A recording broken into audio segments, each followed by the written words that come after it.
Senator Michael McDowell. Cathaoirleach, I want to welcome the Minister here and welcome her back to active duty.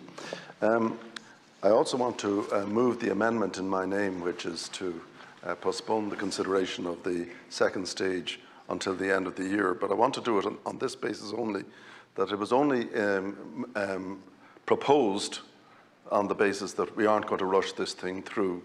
And if I have satisfactory assurances that we're not going to rush it through, then I don't particularly want to push that amendment towards the end of the second stage debate.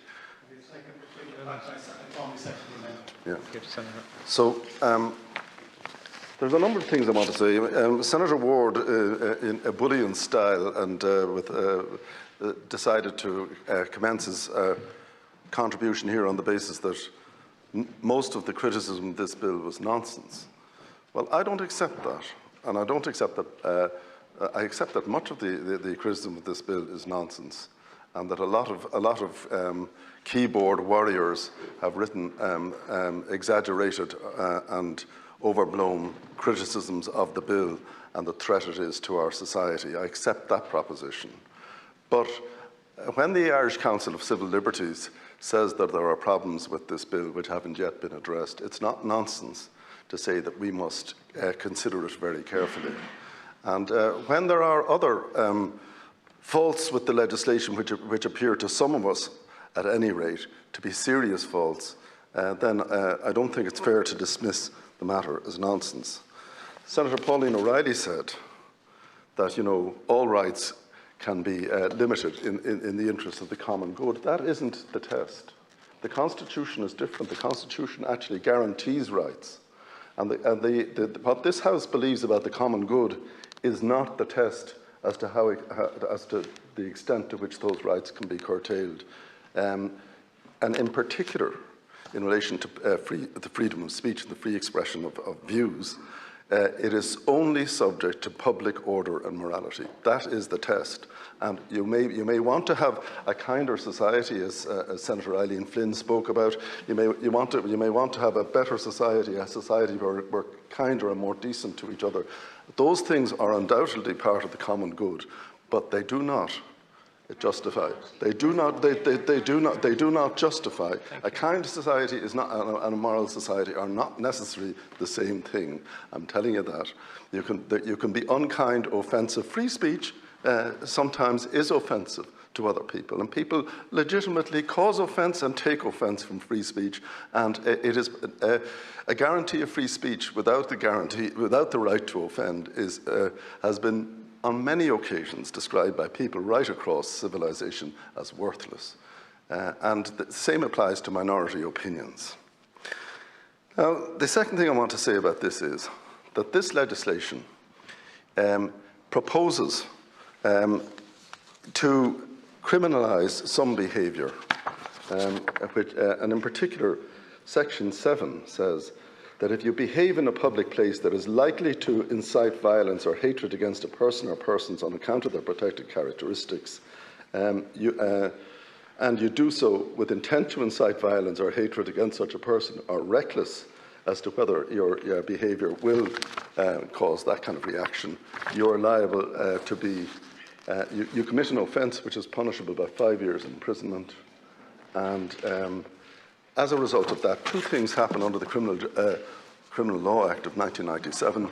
A member of An Garda Síochána can arrest you and detain you and bring you to a Garda station where you can be detained under the provisions of the Criminal Justice Act of 1984. And secondly, any citizen can arrest you if he or she believes that you are actually committing an offence under the section. So to create such an offence without actually it being clear to everyone what is or is not constituted by the term hatred is very dangerous indeed. Because some people may say, this behaviour, say outside a synagogue, was calculated to cause hatred to the Jewish population who were using their synagogue. And attempt an arrest, or a member of An Garda Síochána may do so in the same circumstance.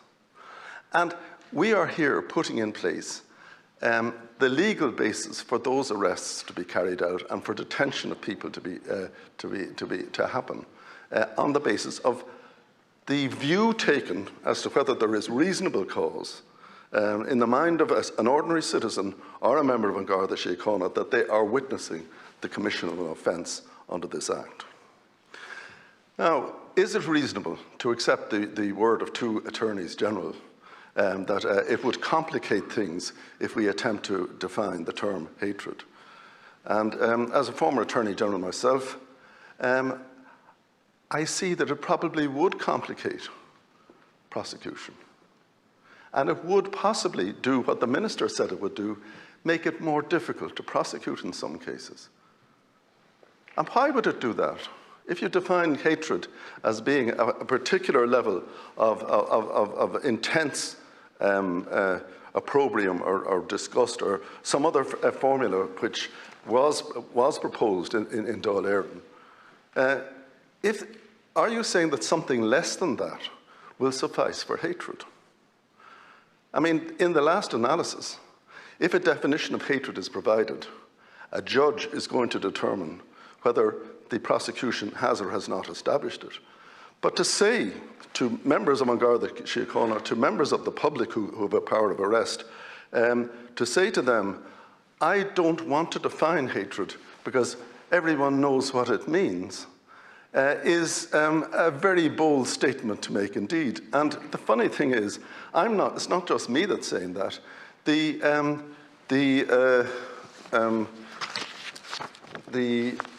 United Nations Human Rights Commission has specifically stated that if you're going to criminalise incitement to hatred, that you should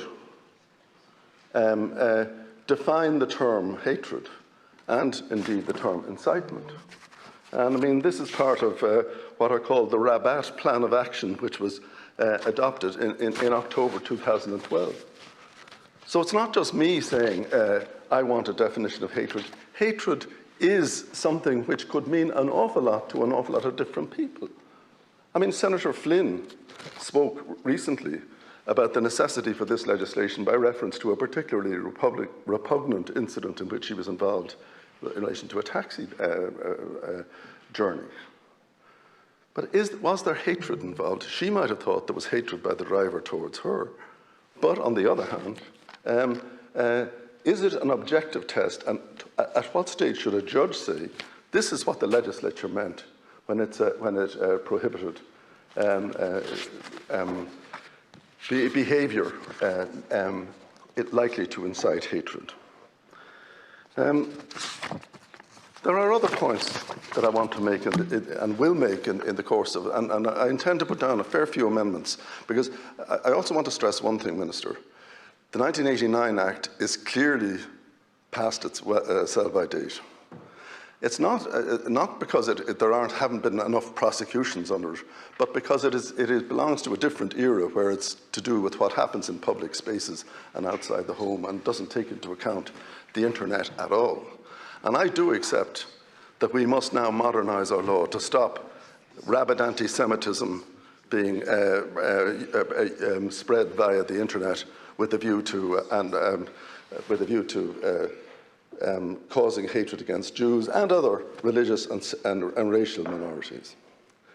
But can I say one thing about this?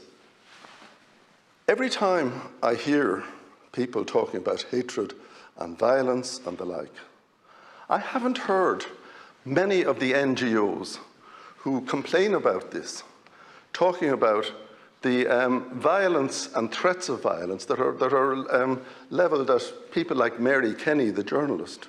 The threat of violence if she went to Limerick to speak to the students.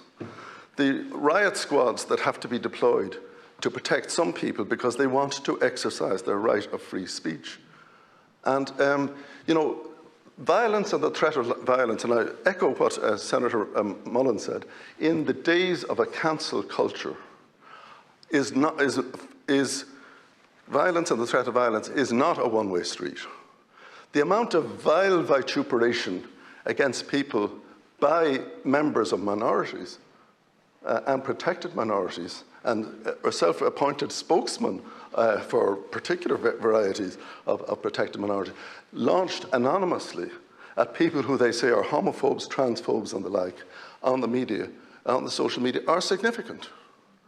And I don't hear protestations that they need protection from anybody. They're only being attacked, whether they're authors or lecturers or whatever, they're only being attacked for expressing a view, say, on the subject of trans gender, and as to whether it is or is not a viable concept. They're only being attacked for their views on that matter.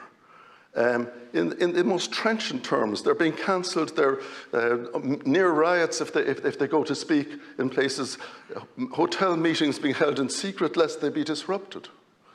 And who is standing up to speak for freedom of speech? And if we bring in a law which says that somebody stands up in public and a member of An Garda Síochána or a member of the public who has a camera and takes a clip of what has been said, has the right to detain that person. Who is going to say that there isn't going to be a chilling effect, especially when there are people who will actually resort to violence to prevent people articulating a view hostile to theirs? Now, in the last half minute that I have, I just want to say this. This bill needs to be amended. It isn't in good shape. It emerged from Dáil Éireann on a wave of generalised support. And it has come before us in a state where it can be a charter for freezing genuine free speech and prevent people from articulating unpopular views, such as J.K. Rowling's views, or whatever they are. She's entitled to express her views and not to be arrested by a citizen or by a guard. And the whole idea of saying, oh, well, when it comes to court, she'll have all her protections. Going to court to defend your remarks in public and being acquitted is a pretty horrific experience for most people. And most people will take many, many steps to avoid the danger of being prosecuted and shut their mouths. And it's been referred to in this House by Deputy Chambers, or Senator Chambers, that people in this House feel constrained about what they can say on certain topics because on both sides outside there is such a violent reaction on the social media and in the conventional media. So I want to say this. I have no objection to this bill being brought forward because the 1989 legislation is in need of radical overhauling. I have no objection to a bill preventing the abuse of free speech to create a violent threat against minorities in our society. But this bill must be gone through line by line and with huge care to ensure that it doesn't have the effect of having people dragged before courts by citizens and members of An Garda Síochána who have a particular view of what is or is not hatred because we were too lazy to define our terms. Thank you.